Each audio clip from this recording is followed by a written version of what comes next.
Hello student, मैं हूं अरशद खान और आज हम 12th फिजिक्स के चैप्टर नंबर 11 रे ऑप्टिक्स किरण प्रकाशिकी की 8वीं क्लास में यूजेज ऑफ मिरर्स दर्पणों के उपयोग पढ़ने वाले हैं। हमने लास्ट क्लास में देखा था कि गोलीय दर्पणों के द्वारा प्रतिबिंब निर्माण किस प्रकार से होता है। तो उसमें हमने जाना था कि अवतल दर्पण अपनी पहली 5 स्थितियों में वास्तविक और उल्टा प्रतिबिंब बनाता है। तो जहां हमें उल्टे प्रतिबिंब और वास्तविक प्रतिबिंब की आवश्यकता होगी वहां हम अवतल दर्पण का उपयोग करेंगे। इन 5 स्थितियों में अवतल दर्पण प्रकाश किरणों को केंद्रित करने का कार्य करता है। जैसे अनंत वाली अवस्था को देखें कि ये अवतल दर्पण, ये इस पर पड़ने वाली प्रकाश किरणों को अधिकांश अवस्था में केंद्रित करता है। उदाहरण के लिए अनंत से आ रही हैं तो ये इन्हें फोकस बिंदु पर केंद्रित करेगा।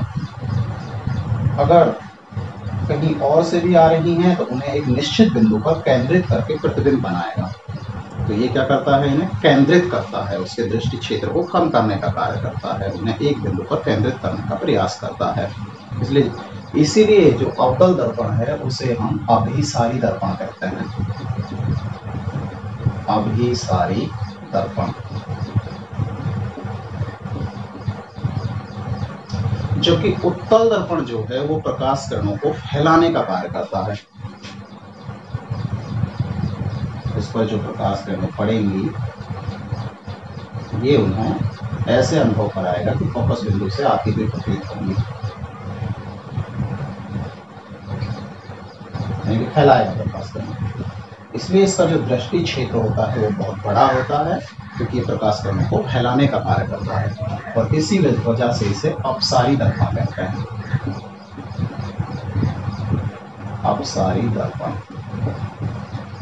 इनके मुख्य उपयोग इन्हीं गुणों के कारण है कि कौन प्रकाश किरणों को केंद्रित करता है और कौन प्रकाश किरणों को फैलाता है, यानी कि इसका दृष्टि क्षेत्र अधिक है। जहां भी हमें सीधे प्रतिबिंब की आवश्यकता होगी तो उसके आकार के आधार पर निर्धारण होगा। जहां हमें समान आकार का सीधा और आभासी प्रतिबिंब चाहिए वहां हम समतल दर्पण का उपयोग करेंगे। जहां हमें सीधा और छोटा प्रतिबिंब चाहिए वहां हम उत्तल दर्पण का उपयोग करेंगे, और जहां हमें सीधा और बड़ा प्रतिबिंब चाहिए वहां हम अवतल दर्पण का उपयोग करेंगे। हमें पता है कि समतल दर्पण बराबर आकार का प्रतिबिंब ही बना सकता है, उत्तल दर्पण छोटा प्रतिबिंब ही बना सकता है। इसलिए चाहे हमें आभासी रूप से बड़े प्रतिबिंब की आवश्यकता हो, चाहे हमें वास्तविक रूप से बड़े प्रतिबिंब की आवश्यकता हो, हमेशा उस आवश्यकता को अवतल दर्पण पूर्ण करेगा, क्योंकि अवतल दर्पण वास्तविक, उल्टा और बड़ा प्रतिबिंब भी बना सकता है, जबकि यही दर्पण आभासी और बड़ा प्रतिबिंब भी बनाने में सक्षम है। अब इनके कुछ उपयोगों की बात करते हैं।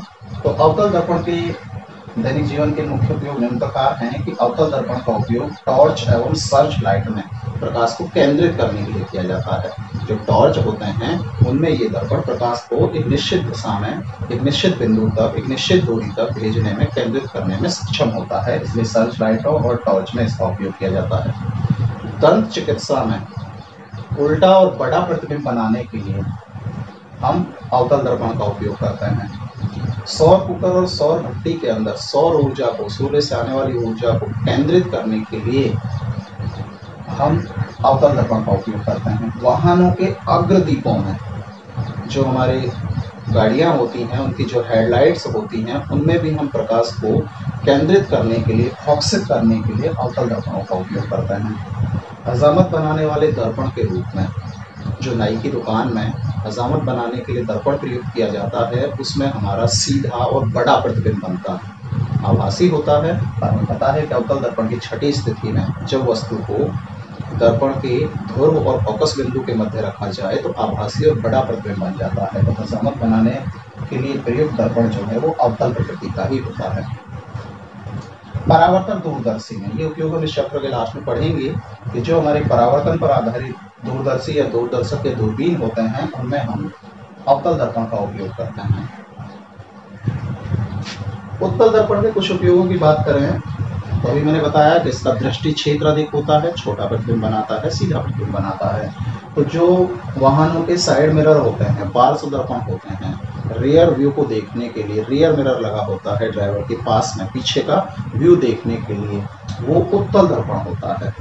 अब आपसे क्वेश्चन इस प्रकार पूछा जाता है कि वाहनों के पार्श्व दर्पण के रूप में उत्तल दर्पण का उपयोग ही क्यों करते हैं, तो आपको क्यों के आंसर के लिए दो चीजें बतानी है। पहली चीज कि जो उत्तल दर्पण है उसका दृष्टि क्षेत्र अधिक होता है, तो वो पीछे के काफी एरिया को कवर कर लेता है।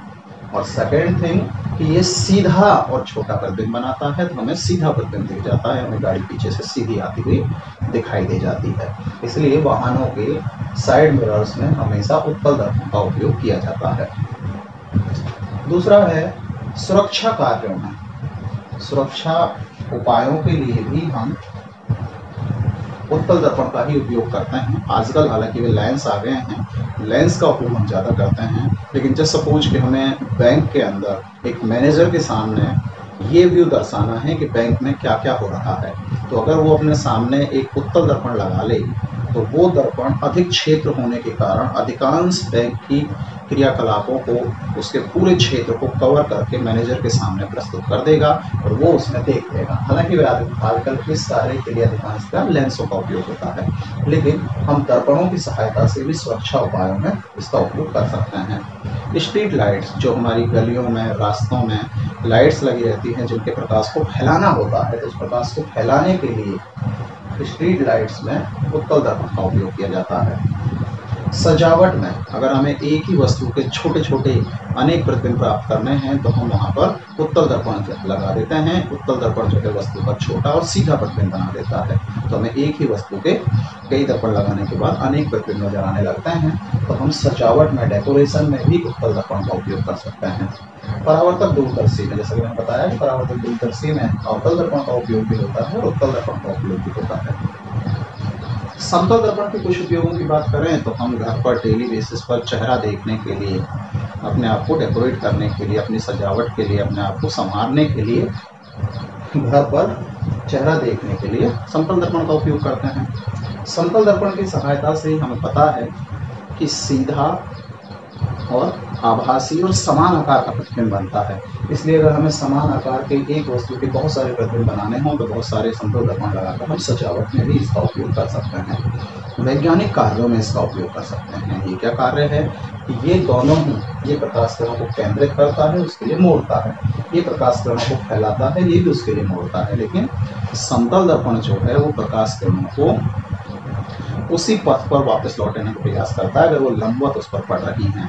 तो अगर हमें कहीं पर प्रकाश किरण को वापस उसी पथ पर रिटर्न करना है, सीधी प्रकाश किरण को, तो उस अवस्था में हम वैज्ञानिक कार्यों में वापस प्रकाश किरण प्राप्त करने के लिए उसी पथ पर अधिकांशतः समतल दर्पण का उपयोग करते हैं।